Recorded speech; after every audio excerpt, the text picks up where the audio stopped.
For the second film project, we chose the movie He Loves Me, He Loves Me Not. Angelique, a young woman, becomes murderous because of her affair with a married cardiologist.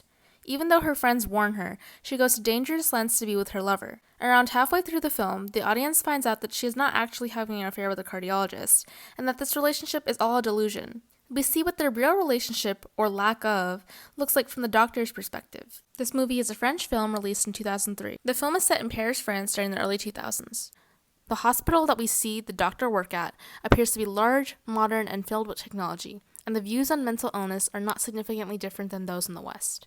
Our diagnosis for Angelique is schizophrenia. Positive symptoms include disorganized thoughts, disorganized speech, hallucinations, and delusions. Negative symptoms include reduced speech, flat affect, social withdrawal, absence of pleasure or motivation, catatonia, and poor attention. And it's important to note that negative symptoms are much more severe than positive symptoms, and people with negative symptoms are less responsive to treatment. If Angelique went to a psychiatrist in France, they would most likely diagnose her with schizophrenia. However, schizophrenia is not diagnosed in all cultures because different cultures have different distinctions between normal and abnormal behavior. Western cultures are more likely to give a different diagnosis when looking at violence and aggression. Stigma surrounding schizophrenia include excessive violence and weakness, suggesting that they should be blamed because they caused themselves to get schizophrenia. In the film, Angelique has hallucinations and sees Rachel standing at the corner of her bedroom. Angelique also has delusions because she believes she's in an affair when she is actually not. This shows signs of erotomania, which is when an individual convinces themselves that someone, usually a stranger, is in love with them. The DSM-5 distinguishes delusions and strongly held ideas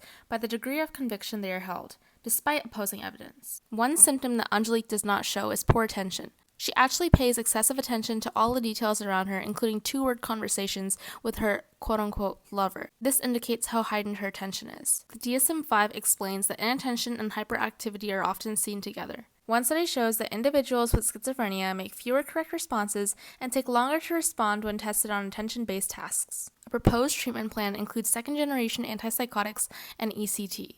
This is appropriate because in the movie, Angelique does not actually take the pills she is given.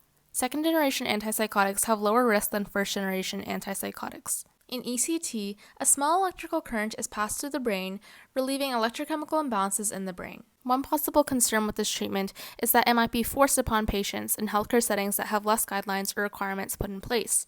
However, ECT was proven a successful treatment in multiple studies by measuring the number of severely treatment-resistant patients who went into remission. A situational barrier is a healthcare system that fails to enforce treatment, like the nurses who did not make sure Angelique swallowed her medication, and the janitor who did not report the mural of medication at the end. A cultural barrier is the stigma in France surrounding schizophrenia.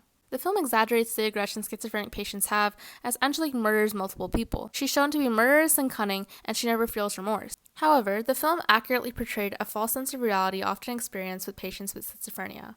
It also showed the impact her hallucinations and delusions had on her daily life and relationships. The portrayal of her schizophrenia and the actions she took can help us further understand how a person with schizophrenia may be influenced daily by their disorder. Although the case in the movie appeared to be slightly extreme, it can still represent how powerful the mind is in creating these false realities that feel so real. However, it is important to note that reducing people with schizophrenia to people who are beyond help might add to the stigma surrounding this mental illness.